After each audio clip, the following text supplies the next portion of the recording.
Welcome to Woke and Witty, a show that dives into issues of intersectional feminism. We are your hosts. I'm LaRen. And I'm Akanksha. We are two social scientists inspired by the power of cognitive dissonance in Greta Gerwig's Barbie. Listen in as we enlighten up to conversations of race, gender, and sexuality. In today's episode, we will be diving into the Black Feminist movement and why it matters, as well as how it relates to what was visible and invisible in the Barbie movie. So we defined intersectionality as the unique intersections of oppression across multiple axes of identities. And so to really understand that, we're history of the Black feminist movement. So we know that many Black feminist scholars have emphasized the importance of the unique intersections of race and gender when it comes to Black women and other women of color. And they really started by highlighting the social contradictions that were raised by Sojourner Truth's famous Ain't I a Woman speech, delivered in 1851 at the Women's Convention in Akron. So we wanted to go ahead and play that recording. However, in the process of doing research on the original speech, we actually learned from a class project created by Leslie Podell, which is titled the Sojourner Truth Project, that the popular version of this famous speech was actually not the original, and instead a version that was created by a white abolitionist about 12 years after that speech, France Dana Parker Gage. France discussed that in an attempt to make it more palatable to the American public, it was rewritten. So instead of playing the version that maybe listeners have already heard, we're actually going to be playing a version that was created with the intention of being more authentic to the original speech and authentic to Sojourner's distinct New York State Low Dutch accent that was retold by Arlene McGuire. If you're interested in learning more, we recommend checking out Leslie Podell's website. That'll be linked in today's show notes. So without further ado, here's that speech. May I say a few words?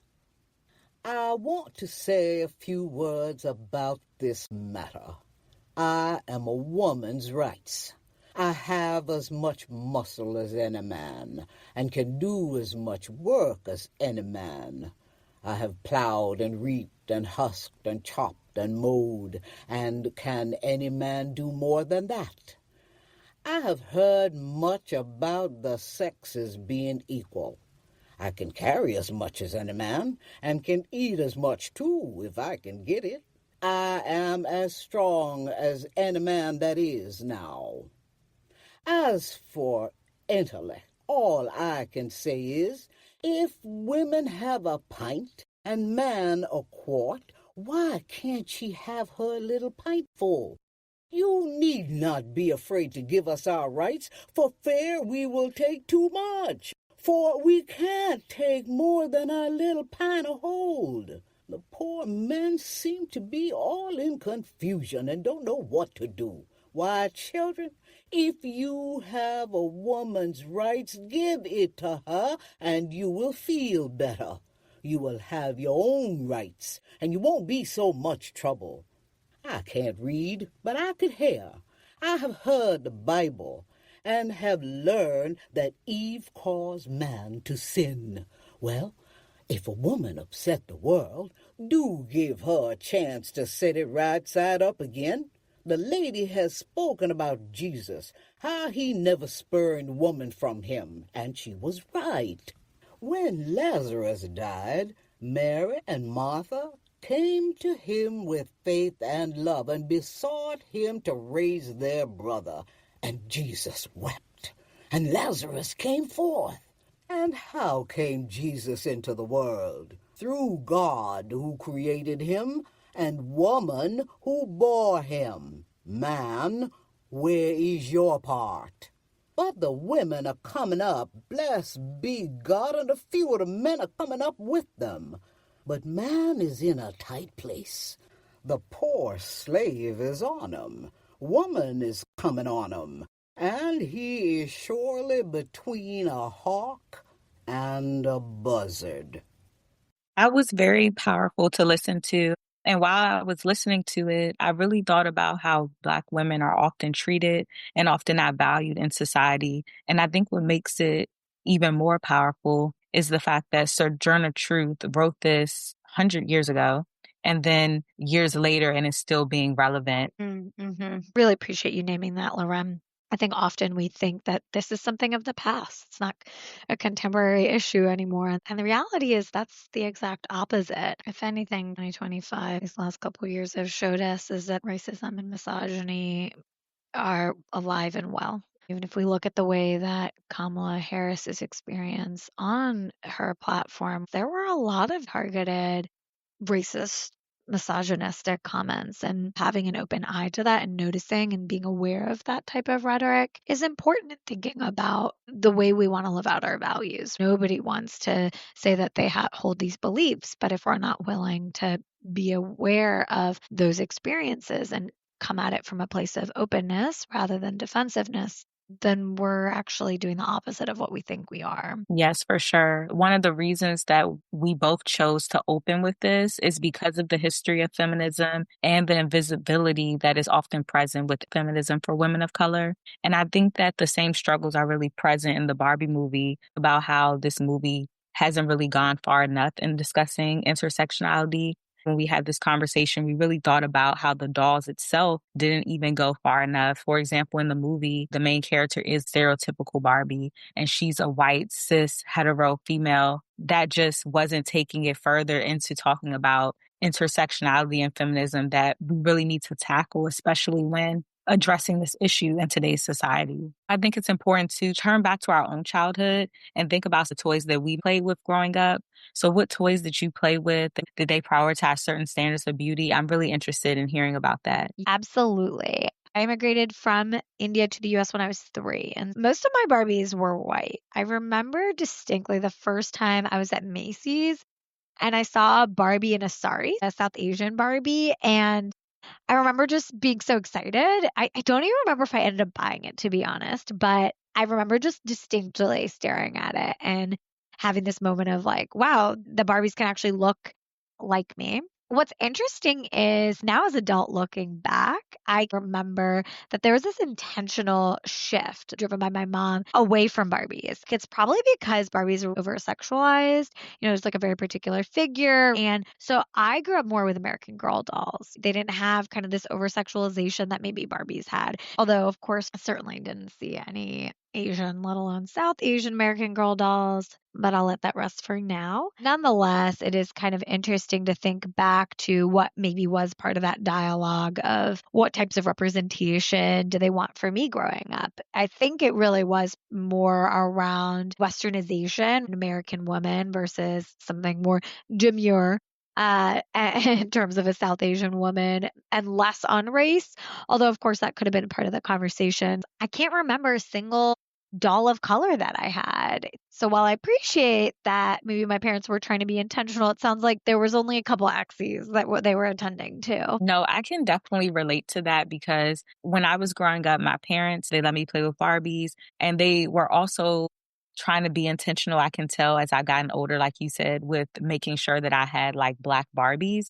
But then of course I still did have white Barbies and, playing with them as a little girl, at first you don't think about it that much. And then you get older and you're like, this doll like really doesn't look like me. And I remember when the Bratz dolls came out, I was obsessed. I couldn't get enough of them. And I just thought that it was the coolest thing. I loved their clothes. I was speaking to my dad a few weeks ago and he was telling me how he saw in the news that MGA Entertainment's, the person who bought the Bratz dolls from the creator, his daughter was speaking about how her father told different toy companies, when you buy Bratz dolls, you have no choice but to buy all four of them. And I thought that was so great because we know that there's four dolls, Jasmine, Jade, Chloe, and Sasha. But of course, Chloe is the more white presenting doll. And so a lot of stores wanted to only buy Chloe. And he told them, no, you're going to buy these dolls. You have to buy all four. They're a set of friends and you have to put them on the shelf all together. And I thought that was so great with them being intentional with selling Bratz as a 4-pack. If you guys want to learn more about that story, it's a great segment that CBS Mornings did. We're going to put that link in the show notes. I wish I had more Bratz in my life. I've learned so much more about them since you and I have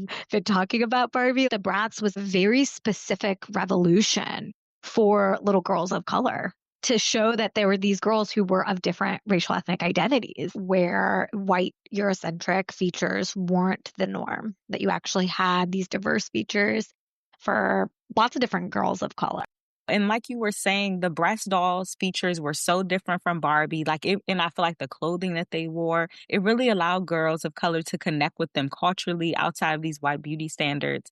And I think that it's also interesting because when you think about Barbie and Mattel, and then you think about MGA and Bratz, there was kind of this rivalry because a creator of Barbie went and sold his idea for Bratz to MGA. So I'm really interested to see the new movie called You Don't Know Me, because it was this battle. I feel like it was somebody that came from Mattel. They had a whole different idea than what Mattel had for Barbie. And then they're both like blowing up and people love it. And then I feel like we kind of see this conflict a little bit in the movie because America Ferrera's daughter, she represents one of the Bratz dolls, and Barbie is leaving Barbie Land and she sees these girls and she's like, oh, I want to tell them how amazing like I've done for them and to put them into this on this pedestal. And then she gets to talk to these high school girls and they're basically telling her, no, you are the problem.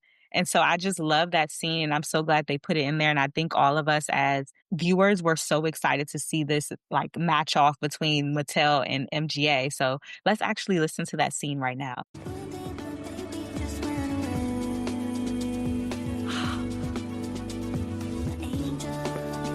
What are you doing? Oh, what's that girl's name? That's Sasha. Hey, Sasha! Don't talk to her. Oh. Sasha can talk to you, but you can never talk to Sasha. She'll crush you. Don't worry.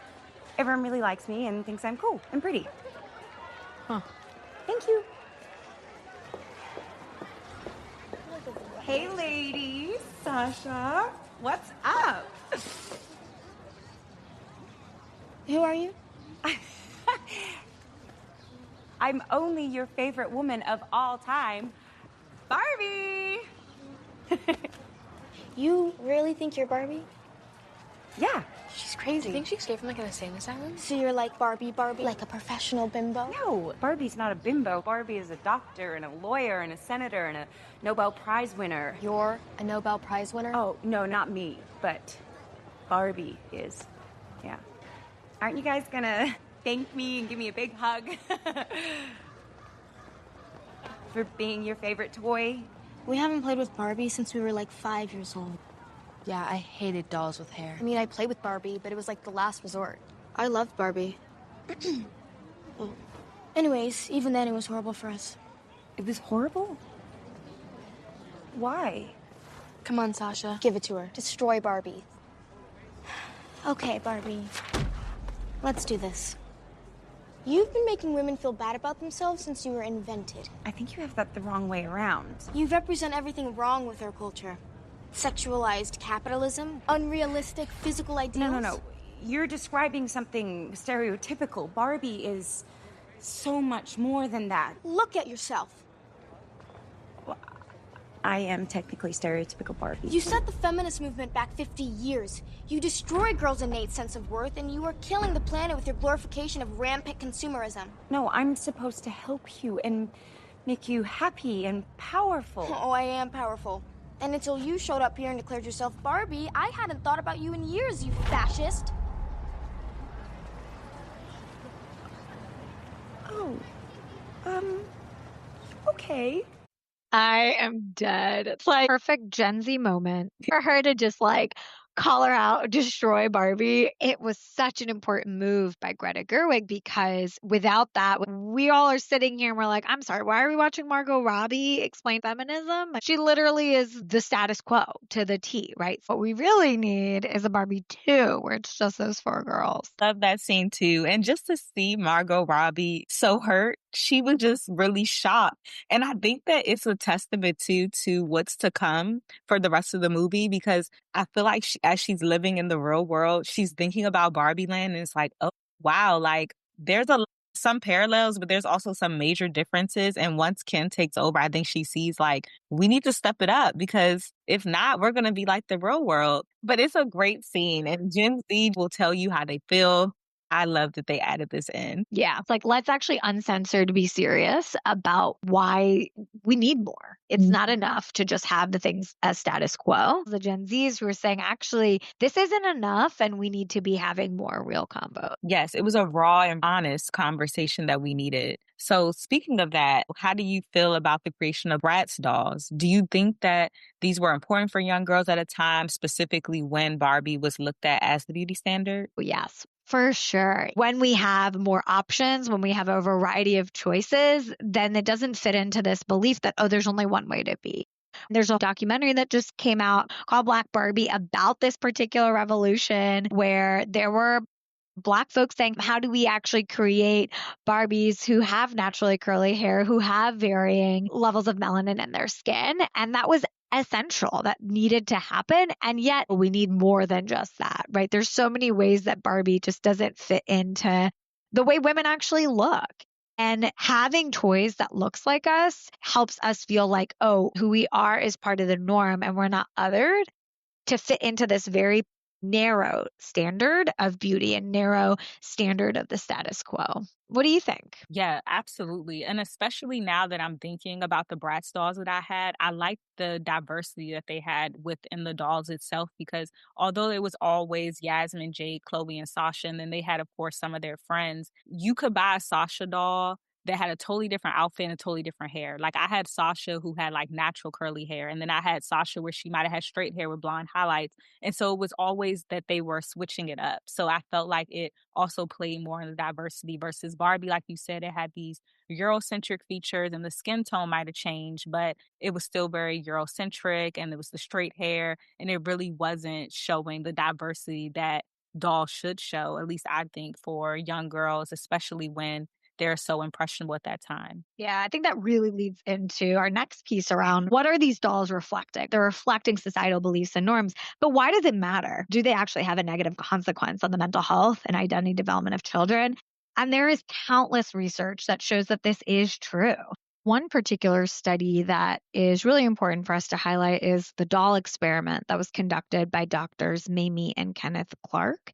They're the first African American man and woman, respectively, to earn a PhD in psychology from Columbia University in the early 90s. They did these groundbreaking experiments that revealed the psychological effects of segregation on African American children through their classic doll studies. The doll studies were basically tests that used several dolls, all identical except in skin color. And they asked Black children between the ages of 3 and 7 to identify which doll they preferred. Other folks have done these doll tests since then with children from other countries and genders, and they ask which doll do they prefer? Which doll do they think is good and bad? Which doll do you think is smart and dumb, right? So there's all these stereotypes like good and bad placed on these dolls. And what they found was that the majority preferred the white doll. The majority were equating whiteness with good. And this led Drs. Clark's to conclude that the prejudice, discrimination, and segregation that existed in the US, but then also reflected in our dolls, were damaging the self esteem and causing Black children to develop this sense of inferiority. One way that we can think about this is internalized racism. There's something about me that is not as good because of my race or the way I look. There was also a very clear germinal impact of these findings because it was used in the Brown v. Board of Education lawsuits for desegregation, which also just really highlights both how important it is that we have representation in those who are doing the research. So these were the first African Americans in psychology, and also the impact of research like this on making sure that we are advancing our policies and our procedures and our institutions to actually be more inclusive, because as they stand now, they're not. So, one other area that I'd love to touch on that I think is important for us to talk about when thinking about standards of beauty and its impact within communities of color is that of colorism. So, colorism is a skin tone stratification system that privileges lighter skinned people of color with more proximity to European white features over their darker skin counterparts.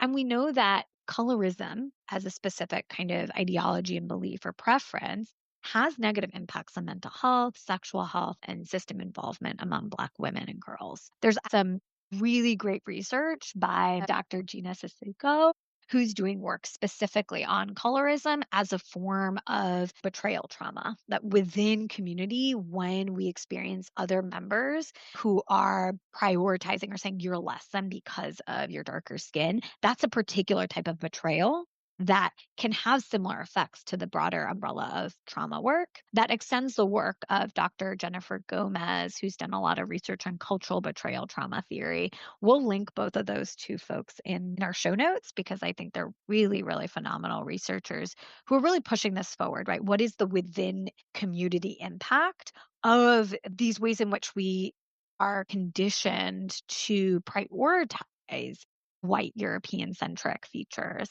Ryan, I'd love to hear from you. When we're thinking about colorism, how it's shown up for you in your experience. Yeah, for sure. I think for Black Americans, when you think about colorism, you first think about how it extended back to enslavement and pitting enslaved Africans against each other versus those who worked in the house compared to who worked in the field. And just that's where it really started. And then it kind of just trickled down and continued to be present in our culture.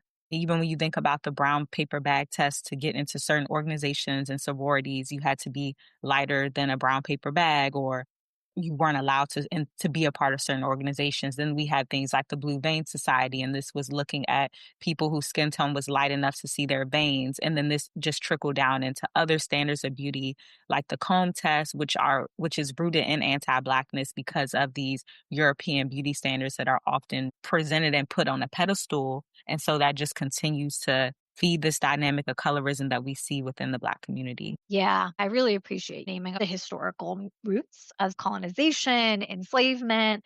It's very similar in India. India was a British colony for a period of time, growing up post-British rule. Colorism is all very present. You remember growing up seeing ads for these artist creams called Fair and Lovely. I think this goes broader to the South Asian diaspora, that proximity to British whiteness is considered to be more beautiful. Now, as an adult, when I reflect on Bollywood, it's always lighter skin.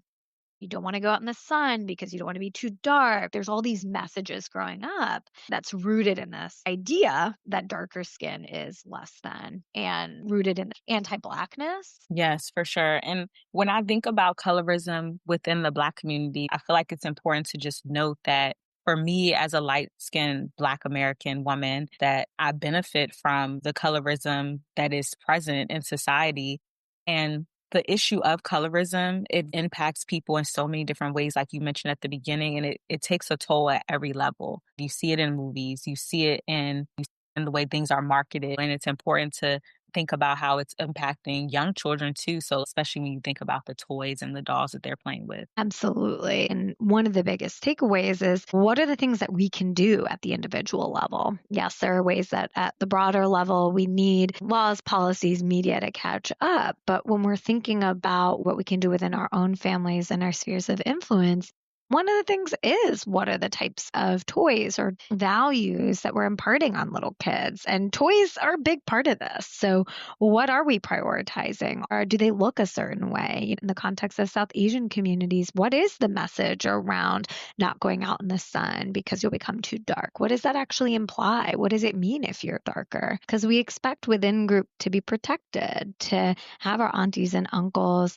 be supporting us and uplifting us. But instead, there's these kind of insidious ways that we're maintaining white supremacy when we're saying that looking a certain way is not good. So, what are the things that we can do at the individual level to help change some of these patterns? Yes, this is a perfect transition to talk about what this conversation today really can do for us and how we can move forward or be more conscious in our day to day. So, just to recap today's episode, the main takeaway is that we really drew upon Black feminist theories such as intersectionality frameworks and really explored the ways that Barbie did not go far enough, and how toys can reinforce gendered racism. And then what we expose children to can extend into adulthood. So, really considering that and how it can shape our sense of inferiority, which can then become internalized racism. So, we came up with some questions that we can ask ourselves, as well as some action steps that we can take to kind of acknowledge our internalized racism, because we know that all of us have it.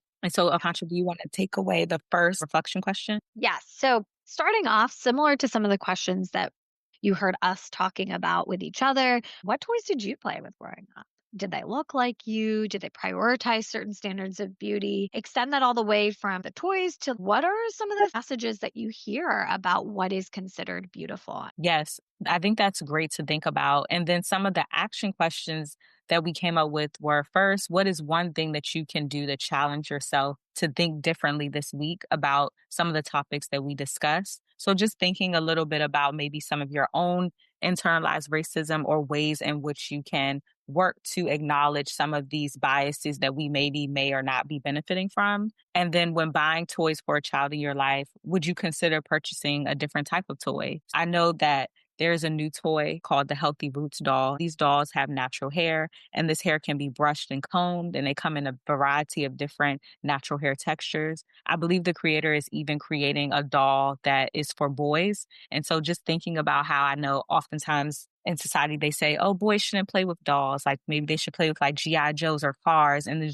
then just thinking about how this doll, the Healthy Roots doll, is opening the door for young boys to play with dolls and then also teaching everyone about different hair textures and how to care for those hair textures. And especially having young children have a doll that has hair that's similar to theirs and learning how to take care of it. And so that's just one way. If you have a child in your life, if you are a parent, would you consider purchasing a toy like this to combat gendered racism? And finally, keep on learning. Check out our show notes. We have resources and links to all the different pieces of information that we provided today. And if you have any questions or comments, feel free to add them in. We'd love to hear from you. We hope that you enjoyed the episode and we'll be back soon. So bye, Barbie. Bye, Barbie.